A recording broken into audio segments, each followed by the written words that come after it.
নমস্কাৰ মোৰ নতুন এটা ভিডিঅ'লৈ আপোনালোকক স্বাগতম জনাইছো। আজি মই আলোচনা কৰিবলৈ ওলাইছো যে এমসিকিউ কেনেদৰে সলভ কৰিব মই সেই বিষয়ে আলোচনা কৰিম।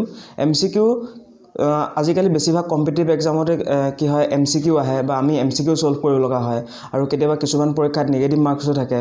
আপুনি যদি সেই এমসিকিউটো ভুলকৈ কৰে তেতিয়া হলে তাত নেগেটিভ মাৰ্কস আহে।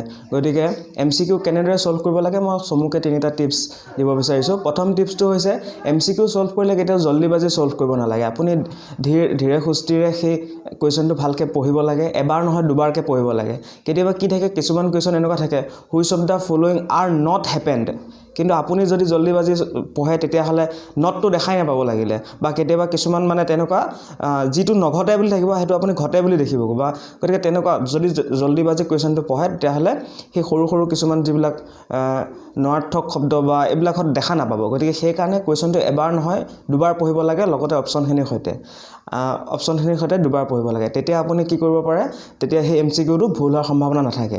দ্বিতীয় কথা, আপুনি লেক অফ প্ৰেক্টিছ।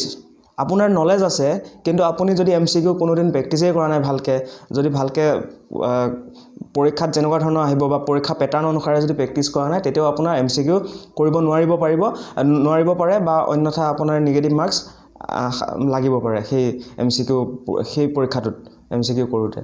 গতিকে আপুনি প্ৰথম কথা প্ৰেক্টিস কৰিব লাগিব, ভালকে প্ৰেক্টিস কৰিব লাগিব। এমসিকিউ সেই পৰীক্ষা প্যাটাৰ্ণ অনুসৰি আপুনি ভালকে এমসিকিউ প্ৰেক্টিস কৰিব লাগিব। ৩ নম্বৰ টিপছটো হৈছে কি লেক অফ নলেজ। আপুনি প্ৰেক্টিসো কৰিছে, আপুনি কোৱেশ্চনো দুবাৰকে পঢ়িছে কিন্তু আপোনাৰ নলেজ নাই। যিটো টপিকৰ ওপৰত কোৱেশ্চন আহিছে সেই টপিকটোৰ ওপৰত আপোনাৰ নলেজ নাই। গতিকে নলেজ বঢ়াবৰ কাৰণে আপুনি কি হ'ব থিওৰিখিনি ভালকে পঢ়িব লাগিব বা সেই অনুপাতে সেই থিওৰিখিনি প্ৰেক্টিকেল এপ্লাই কৰিব লাগিব। প্ৰেক্টিকেল এপ্লাই মানে কি তাৰ পৰা আপুনি কুৱেশ্চন কৰিব লাগিব।